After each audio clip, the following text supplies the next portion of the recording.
So magandang hapon sa inyo mga idol. Isang mapagpalang hapon na naman sa ating lahat mga idol.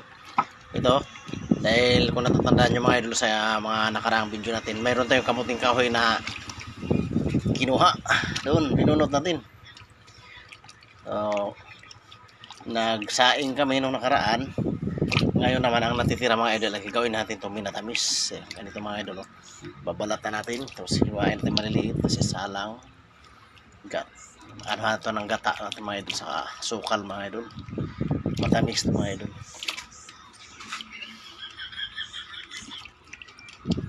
Yan,